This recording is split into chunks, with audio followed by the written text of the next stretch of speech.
О самых заметных сегодняшних событиях вы узнаете из материалов наших корреспондентов. Вы смотрите итоги дня в студии Валерия Наумова. Здравствуйте. Коротко о темах.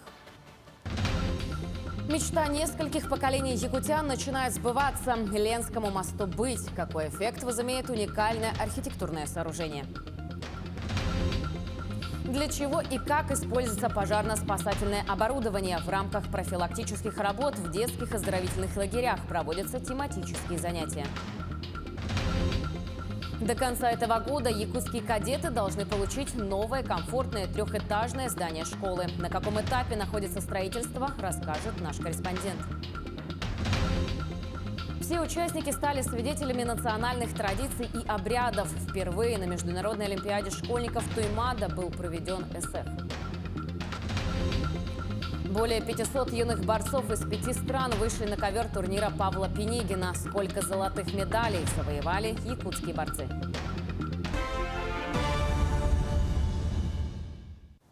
Мечта нескольких поколений якутян начинает сбываться. Президент России Владимир Путин заявил, что Ленскому мосту быть. О чем говорит подтверждение президента и какой эффект возымеет уникальное архитектурное сооружение, разбирался Петр Васильев. Я думаю, что Якутск уже лучший город в условиях вечной мерзлоты, потому что других таких просто нет.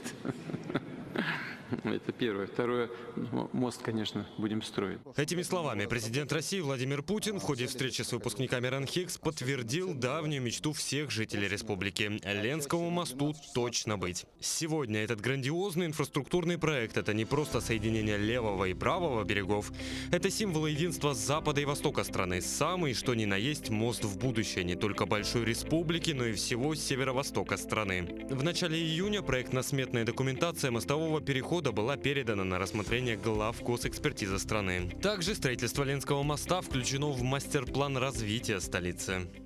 В мастер-плане развития города Якутска ключевой проект – это строительство мостового перехода через реку Лена. Сегодня наш город уже один из крупнейших городов и самый быстро растущий город на Дальнем Востоке, и круглогодичная автомобильная связь для города важна для его дальнейшего роста. Я очень рад, что Владимир Владимирович поддержал и сказал, что будет мост строиться. Со строительством моста у нас пойдет кумулятивный эффект развития города Якутска. Я думаю, городская агломерация будет сразу на двух берегах нашей реки Лена.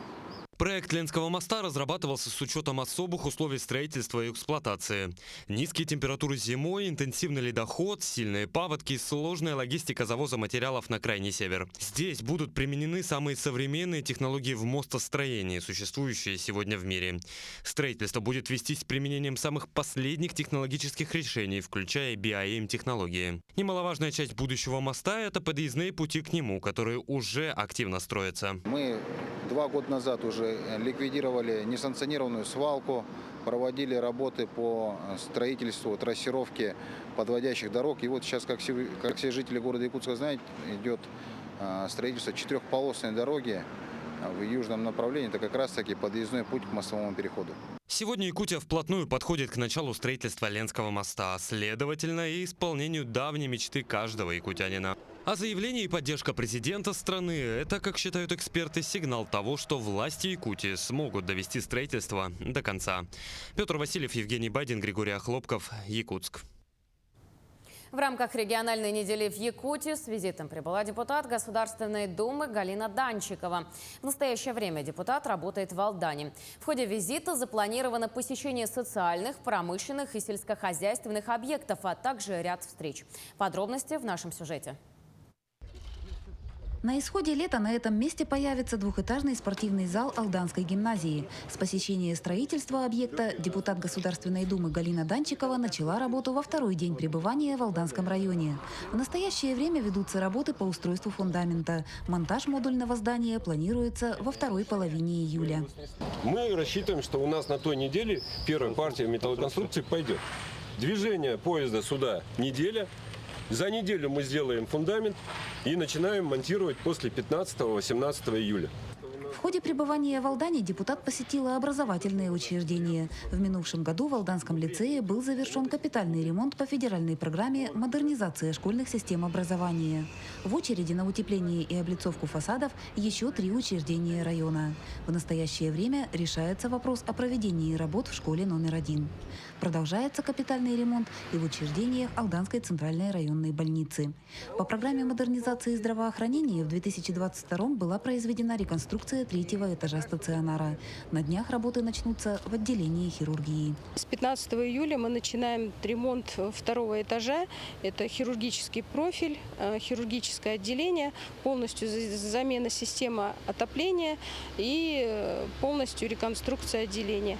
Наряду с мерами господдержки, предусмотренными для участников СВО и их близких, следует делать акцент на адресную и персональную помощь. Об этом шла речь на встрече депутата с сотрудниками Управления социальной защиты, военкомата и координационного центра. В рамках визита депутат провела совещание с участием работников золотодобывающей отрасли. В режиме ВКС был рассмотрен проект федерального закона о старательской деятельности. Коллеги высказали мнение, что данная сфера должна быть введена в правовое поле.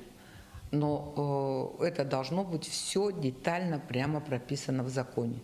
То есть ничего, постараться законопроект доработать так, чтобы отсылочных норм было меньше, чтобы этот закон работал и не создавал какие-то социальную напряженность нашему населению.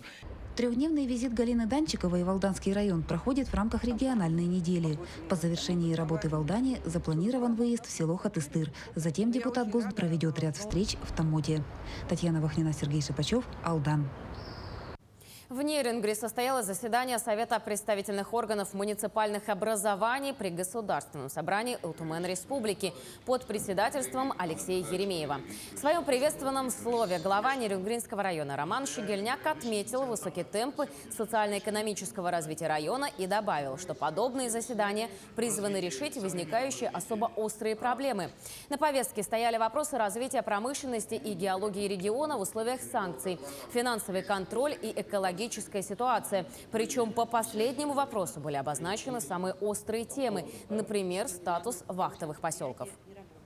Что касается вахтовых поселков, их ущерба, который наносят они окружающей среде, там твердые коммунальные отходы, бытовые отходы, жидкие бытовые отходы и так далее. Все это, конечно же, все это вопросы не отрегулированы.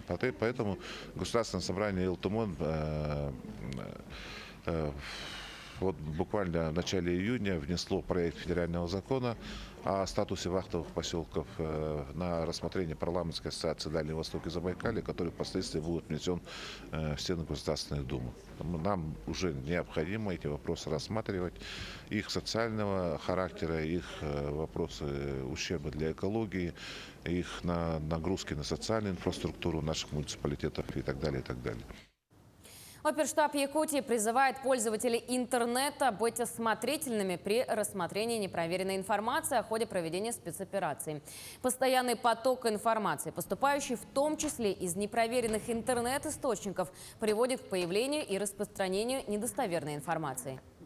В последнее время участились случаи распространения в социальных сетях и средствах массовой информации, в интернет-мессенджерах непроверенной информации о потерях вооруженных сил Российской Федерации и других негативных сообщениях в отношении дискредитации вооруженных сил.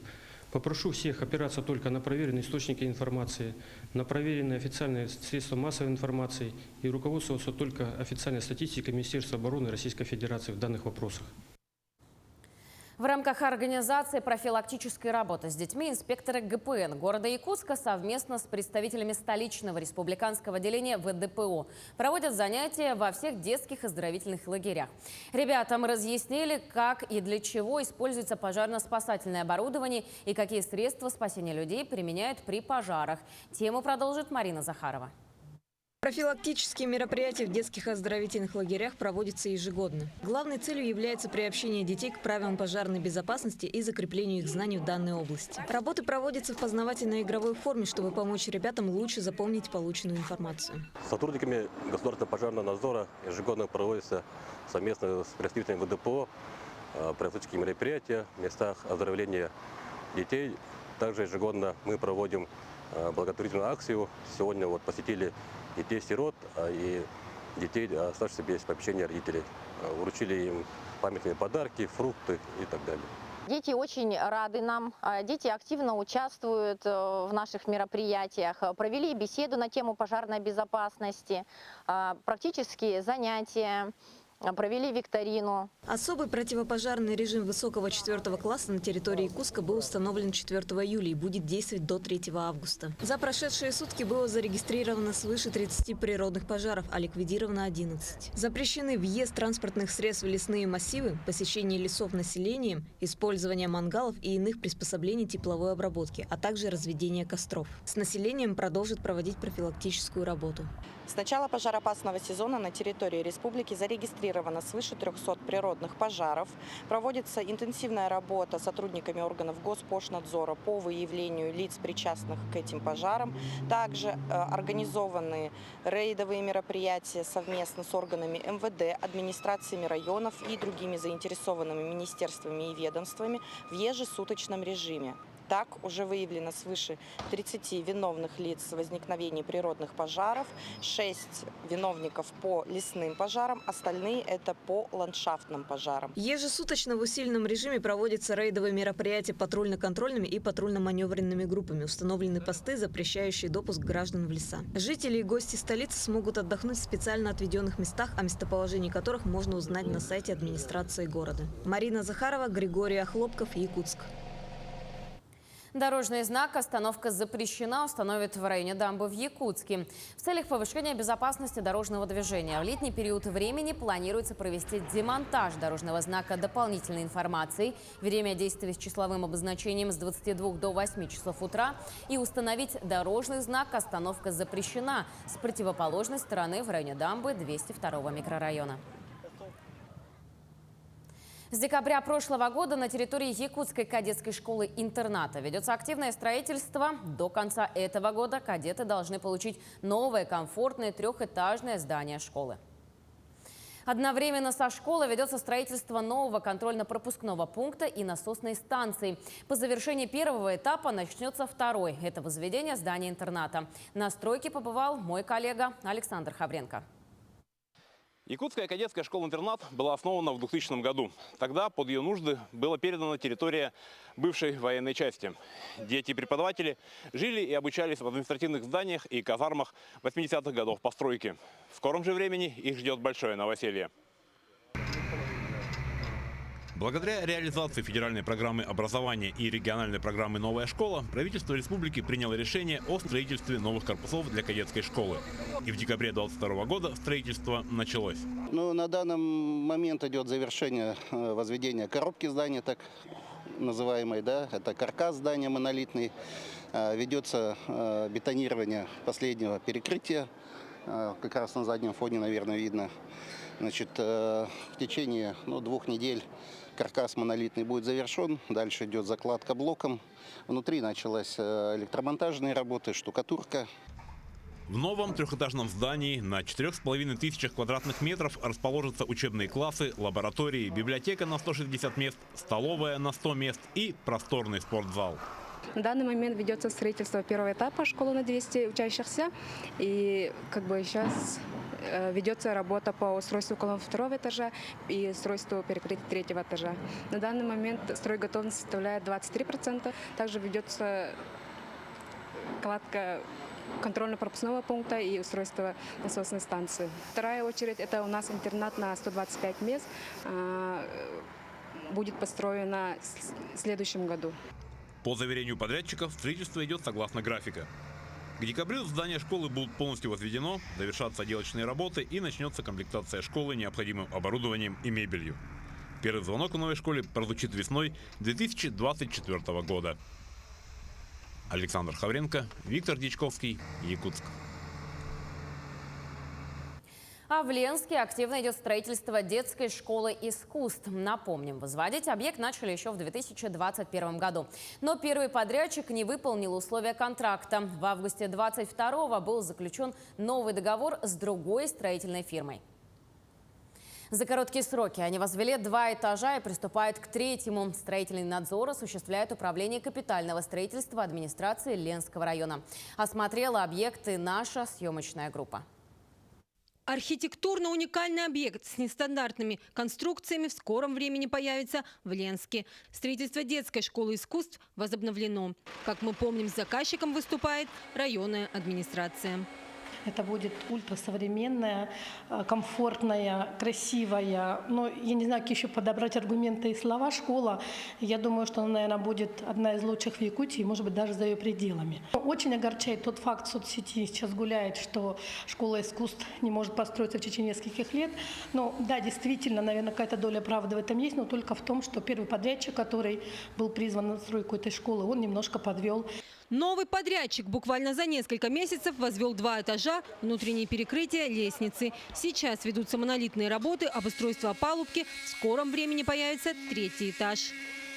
Данный объект мы получили, был фундамент, это ниже нуля, то есть мы осенью сразу возвели, значит, цокольный этаж. Еще ведутся работы по наружным электросетям, заземлению, молниеотводу. Объем работы 40%. И сейчас мы ускоряемся. У нас планируется еще увеличение рабочих сил. Сегодня на объекте трудится 25 человек. Привлекают местные кадры. Часть строительных материалов приобретается у ленских фирм. Например, бетон. Основной объем 80% был закуплен и завезен в прошлом году. К концу года объект должен быть возведен. После ввода в эксплуатацию в течение 5 лет компания-застройщик имеет гарантийные обязательства. Поэтому стараются строить на совесть. Да и опыт у застройщика впечатляющий. Строили школу в Амдинском улусе, Алёгинском улусе и в городе Якутске тоже строили. И с 2014 года вот работаем по программе переселения. Этот храм искусств будет площадью 4000 квадратных метров, с двухуровневым концертным залом на 250 мест, актовым залом на 70 мест, буфетом, музеем и лифтом. Также здание будет оборудовано с учетом потребностей детей с ограниченными возможностями. Открываться будут 2 новых отделения – театральное и хореографическое отделение. Собираемся увеличить контингент всех остальных отделений. Будем надеяться, что приедут к нам новые специалисты. Увеличится и охват. Школа может обучать 360 детей. В перспективе открыть вечернее отделение для взрослых. Но пока это только планы. Сейчас же все ленчане с замиранием сердца ждут завершения строительных работ. Анна Кожевникова, Виталий Андреев, Ленск. Праздники дворов проходят в Якутске. Акция под таким названием стартовала в начале текущего месяца. Ежедневно в различных дворах города проводятся концертные программы. Сегодня акция добралась до жильцов дома по улице Кирова. Собравшимся были предложены музыкальные номера, конкурсы и игры. Самым инициативным жильцам были вручены благодарственные письма и грамоты. Отметим, что акция «Праздники дворов» продлится до 15 июля. В этот период времени планируется провести еще порядка 30 развлекательных программ в 15 округах Якутска. Что это детская площадка, особенно в летнее время, они общаются, играют наши дети.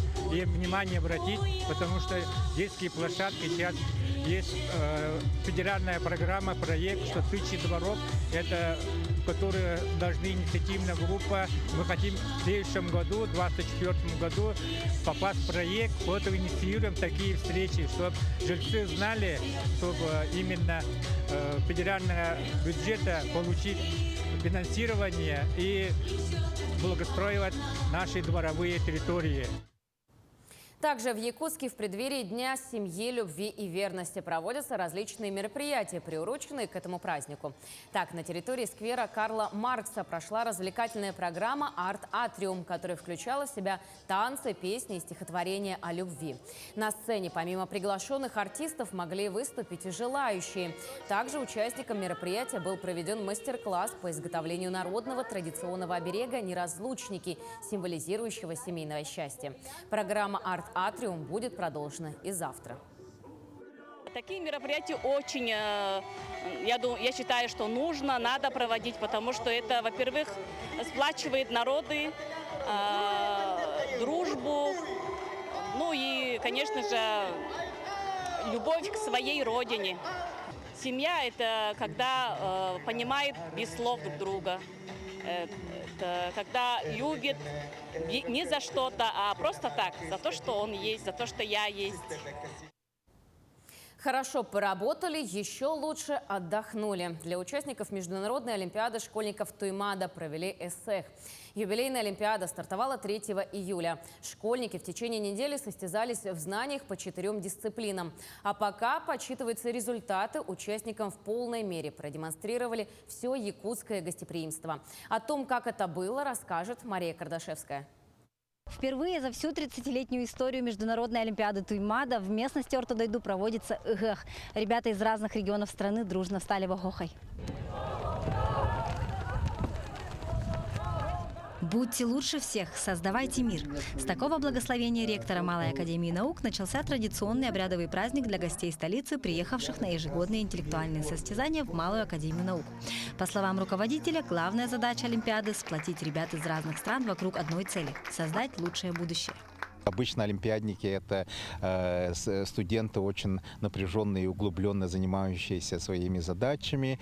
И то, что они здесь на воздухе, природе якутской, да, встречаются, знакомятся друг с другом, это просто замечательно, потому что для них, как говорится, большое замечательное будущее. И я думаю, что здесь зародится дружба, которая протянется многие годы, и они позволят им установить очень много интересных новых проектов. И это будет место зарождения таких интересных событий. В этом году в Олимпиаде состязаются более 200 школьников из разных регионов страны и из иностранных государств. Ребята с удовольствием приняли участие в якутских обрядах, поели оладьев, отпили кумыс, повязали салама, воскликнули «Нырю-ныргуй» и «Уруяйхал». На самом деле, до приезда сюда мы имели мало представлений, как вы тут живете, про быт, про обычаи, про культуру и все остальное. Но посетив и конкурсы, и олимпиаду, и различные развлекательные мероприятия, культурные, мы ознакомились с разными сторонами вашей культуры, вашего народа, и нам очень приятно было узнать о вас больше. Очень жарко на самом деле, тепло было неожиданно, и в целом очень интересно узнать культуру, потому что мало что мы знаем об этом в нашем регионе. Очень много было новых впечатлений в плане, узнали там новых животных, допустим. В целом очень нравится. Ну а юбилейная 30-я Международная олимпиада Туймада продолжает свою работу. И уже 10 июля станут известны имена тех, кто получит звание сильнейших в физике, математике, химии и информатике. Мария Кардашевская, Илья Сыромятников, Якутск. Сегодня состоялась презентация русского перевода 4-го заключительного тома романа народного писателя Якутии Павла Харитонова «Бубенцы над Леной» в переводе Аиты Шапошниковой и Любови Борисовой. 4-я книга исторической эпопеи посвящена событиям февральской революции. В книге описываются события сложнейшего времени, которые пришлось на жизнь обычных якутян. Героями являются коренные жители Якутии, потомки государевых ямщиков и множество исторических личностей. Всего напечатано 1000 экземпляров. Все 4 книги переведены на русский язык достаточно хорошим тиражом для того, чтобы общественность Якутии, России об этом произведении знала достаточно хорошо и объемно. Ценность сегодня этого романа и актуальность его в современное время заключается в том, что люди должны жить в любви, согласии. Якутские вольники завоевали 6 наград высшего достоинства международного турнира Павла Пинегина на призы компании «Железные дороги Якутии». На коврах спортивного комплекса «Триумф» на протяжении 6 дней лавры первенства оспаривали спортсмены из различных регионов России, а также зарубежных стран. Об итогах турнира в следующем сюжете. В турнире участвовали 818 юных борцов из Монголии, Казахстана, Киргизии, Белоруссии и Таджикистана. Команды из Крыма, Бурятии, Тувы, Ингушетии, Калмыкии, из многих областей России и почти со всех районов нашей республики.